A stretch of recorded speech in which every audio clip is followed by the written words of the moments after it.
بسم اللہ الرحمن الرحیم۔ عزیز دوستو، السلام علیکم۔ میں ثاقب بن نواز ہوں اور آپ دیکھ رہے ہیں میرا Facebook page and YouTube channel. دوستو، میں دیر سے آپ کے ساتھ مخاطب ہونے پر سب سے پہلے آپ سے معذرت خواہ ہوں۔ دراصل گزشتہ کچھ دنوں سے پاکستان کے اندر ہونے والے یہ دل خراش اور دل دکھا دینے والے واقعات نے مجھے دراصل شوق کر کے رکھا ہوا تھا، اور میں اس میں حیران و پریشان اور دکھی دل کے ساتھ بڑا ہی مایوس تھا۔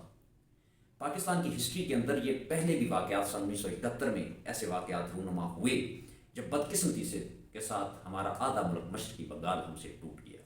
اس کے بعد جب تاریخ کو اٹھا کر کے دیکھتے ہیں تو دوبارہ آج پھر قریب 50 سال کے بعد یہ دوبارہ واقعات رونما ہو رہے ہیں۔ ہماری بدقسمتی یہ ہے کہ یہ اب ہمارا دور ہے۔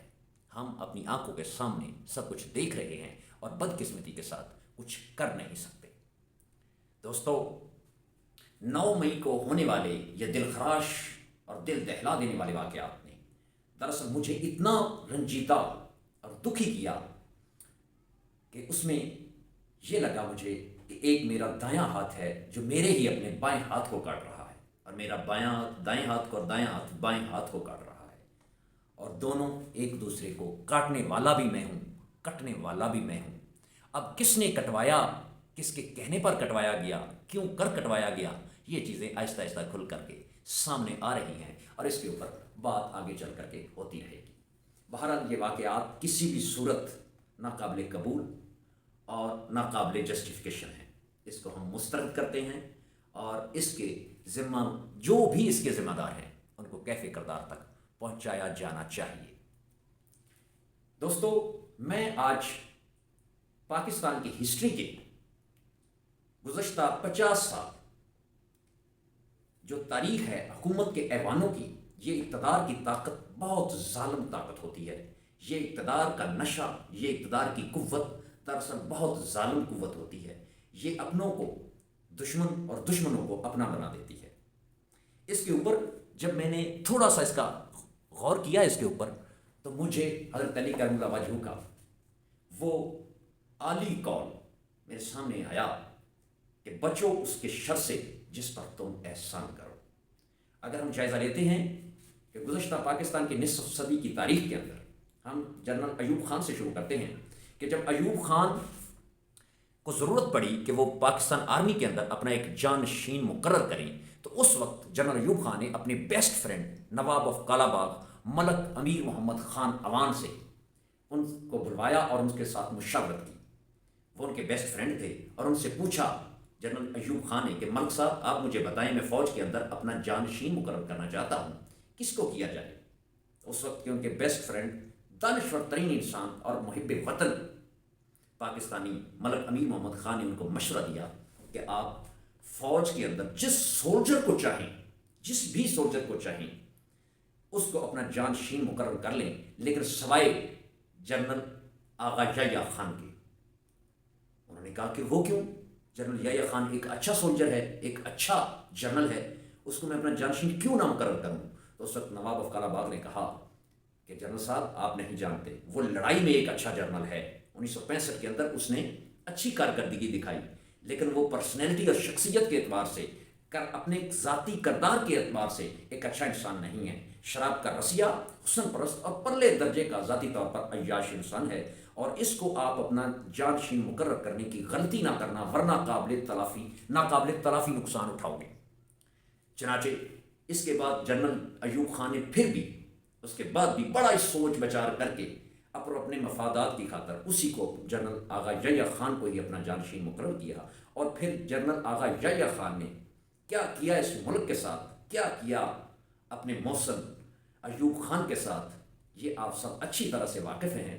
مجھے اس پر اپنی کوئی رائے نہیں دینی، میں آپ کی رائے کا کمنٹ باکس میں انتظار کروں گا، اور اس پر صرف اتنا ہی کہوں گا کہ بچو اس کے شر سے جس پر تم احسان کرو۔ اس سے آگے چلتے ہیں۔ جنرل ضیاء الحق صاحب کے دور سے پہلے بیرسٹر زیڈ اے بھٹو صاحب کا دور آتا ہے، تو اس وقت بیرسٹر زیڈ اے بھٹو صاحب، جنرل ٹکا خان ان کے بہت ہی وفادار جنرل تھے، ان کی مدت ملازمت پوری ہو رہی تھی، اور اور بھٹو صاحب کو ضرورت آن پڑی کہ وہ فوج کے اندر اپنا نیا سپہ سالار لے کے آئیں، اور وہ جو ان کا وفادار ہو ٹکا خان کی طرح۔ इस पर वो सोच विचार कर रहे थे। इसी दौरान उनको मुल्तान जाना था और रात को वो मुल्तान चले जाते हैं। अगले दिन वहाँ पे उनका जलसा था। जिस जगह पे भुट्टो साहब ठहरे, जिस कमरे में ठहरे, भुट्टो साहब को रात लेट तक जागने की आदत थी और रात को मुतालिया करते थे, सिगार पीते थे, रात लेट तक वो जागते रहते थे। रात करीब 2 बजे भुट्टो साहब को अपने कमरे के बाहर उनको कदमों की आहट सुनाई दी। भुट्टो साहब ने दरवाज़ा खोला तो सामने देखा कि उस वक्त core commander lieutenant general Ziaul हक मौजूद था। भुट्टो साहब ने उनसे पूछा कि जनरल साहब आप यहाँ पे खुद क्या कर रहे हैं? और जनरल ज़िया साहब उस वक्त कोर कमांडर मुल्तान भी थे। उन्होंने कहा कि जनाब मिस्टर प्राइम मिनिस्टर, मैं आपको कोई ज़रूरत ना हो इसलिए मैं खुद इधर हाज़िर खड़ा हुआ, चौकीदार बन करके आपके लिए हाज़िर खड़ा हुआ। ये थे वो ज़ियाउल हक साहब, जो कि उस वक्त सीनियरिटी की बुनियाद पर 8वें नंबर के वो जनरल थे।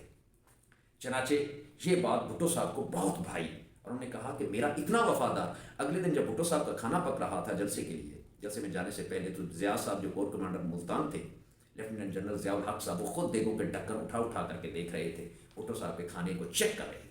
तो भुट्टो साहब ने ये भी बात नोट की और भुट्टो साहब ने उनके ऊपर 7 जो सीनियर तरीन जनरल थे उनको रिटायर्ड कर दिया कि फौज का एक डिसिप्लिन है कि जब जूनियर को तरक्की मिलती है तो सीनियर खुद ब खुद स्टेप डाउन कर जाते हैं। वो रिटायर्ड हो गए और इसको सीनियर मोस्ट करके भुट्टो साहब ने ज़िया साहब को अपना चीफ ऑफ आर्मी स्टाफ सिपा सलार फौज का मुकर्रर कर दिया। तो उसके बाद एक वाक़या ऐसा भी हुआ कि एक मीटिंग के दौरान भुट्टो साहब के हाथों से उनकी अपनी कॉफ़ी उछली, छलकी, कॉफ़ी का कप छलका और भुट्टो साहब के अपने बूट पर कुछ कॉफ़ी गिर गई। तो उस वक्त फौरी तौर पर ज़ियाउल हक बतौर आर्मी चीफ ऑफ पाकिस्तान आगे बढ़े और अपने पॉकेट से एक छोटा रुमाल निकाला और बैठकर भुट्टो साहब के बूट से वो कॉफ़ी साफ कर दी। तो भुट्टो साहब को ये बात बहुत अच्छी लगी और भुट्टो साहब ने कहा कि मेरा ये फैसला बड़ा दुरुस्त था। फिर तारीख ने वो मंजर देखा कि उसी भुट्टो साहब को उस ज़ियाउल हक साहब ने क्या हशर किया। इस बात की मुझे डिटेल में जाने की ज़रूरत नहीं है, मैं फ़कत इस पर इतना ही कहूँगा, राय आप खुद कैम कीजिए कि ज़िया साहब ने अच्छा किया या बुरा। मैं इस पर सिर्फ इतना ही कहूँगा कि बचो उसके शर से जिस पर तुम एहसान करो। इससे आगे चलते हैं। फिर मोहतरमा बेनज़ीर की बारी आती है ज़िया साहब की हुकूमत के बाद। तो मोहतरमा बेनज़ीर जब इक़्तिदार में आई तो उस वक्त सदर के पास इख्तियारात हुआ करते थे कि वो जब चाहें नेशनल असम्बली को या हुकूमत को घर भेज सकते हैं। तो उस वक्त मोहतरमा ने अपनी पार्टी के अंदर तमाम तर कारकुनान, लीडरान, सबकी फाइलें देखी, सबका किरदार नोट किया।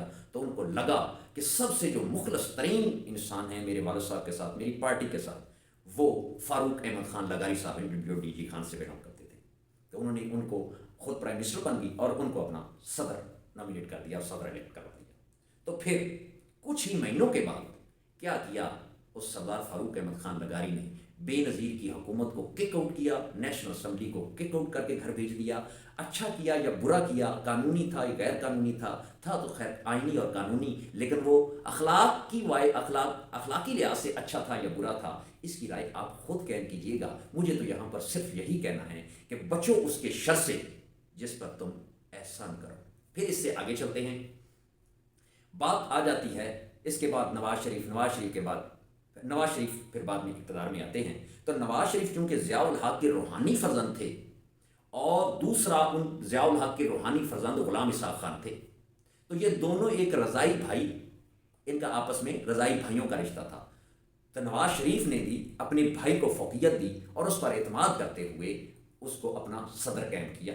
तो क्या किया फिर ग़ुलाम इसहाक़ खान ने नवाज शरीफ के साथ, ये बात आप अच्छी तरह से जानते हैं। मुझे इसमें कोई ज़ाती राय कैम नहीं करनी, उसने अच्छा किया कि बुरा किया, ये राय आप खुद कैम करेंगे और कमेंट बॉक्स में उसका इजहार करेंगे। मुझे तो फ़कत यहाँ पर फ़कत यही कहना है कि बचो उसके शर से जिस पर तुम एहसान करो।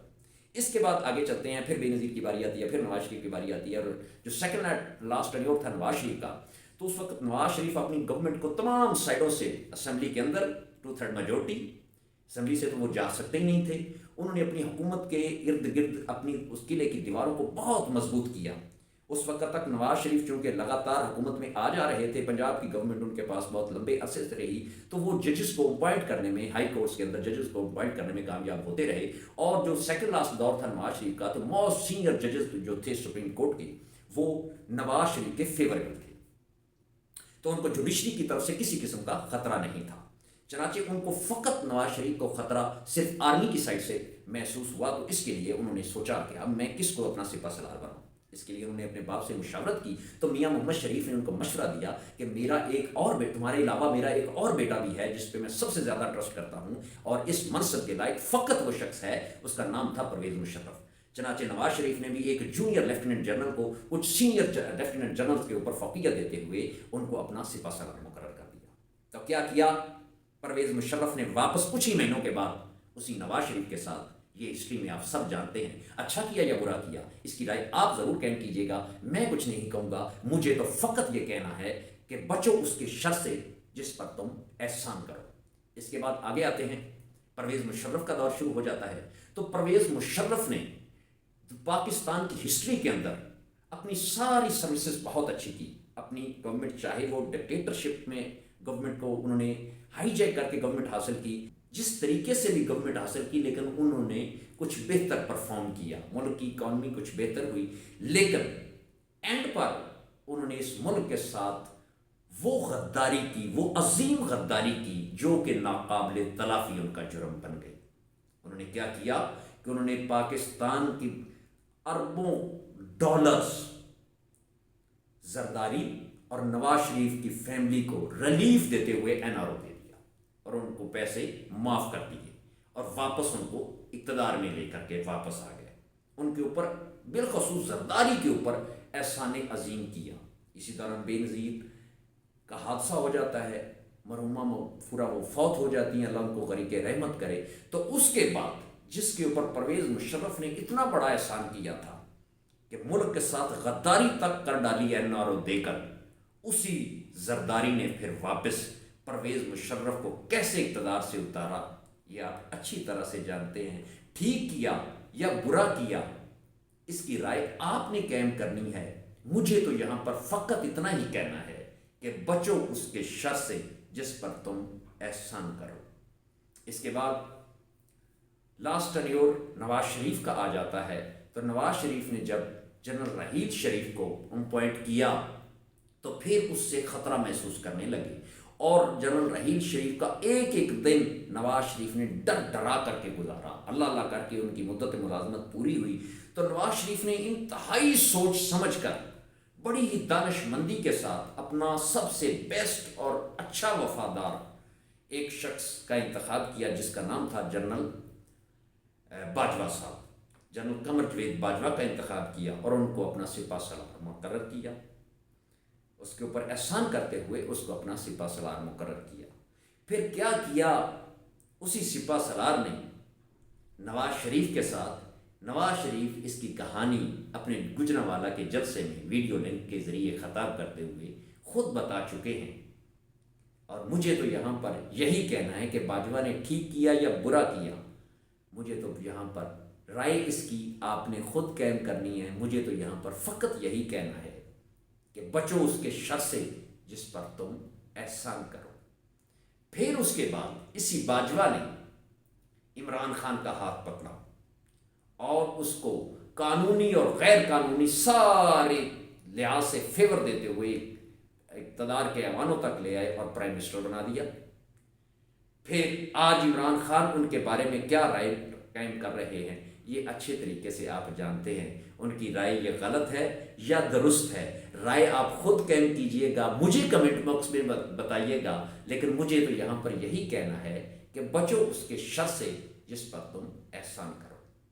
फिर उसके बाद इमरान खान ने वापस जनरल बाजवा पर एक बहुत बड़ा एहसान अजीम किया कि आउट ऑफ द वे जा करके गैर कानूनी तौर पर उनको 3 साल की एक्सटेंशन दे दी जो कि वो दे नहीं सकते थे। सुप्रीम कोर्ट दरमियान में सुप्रीम कोर्ट ने रुकावट डाली।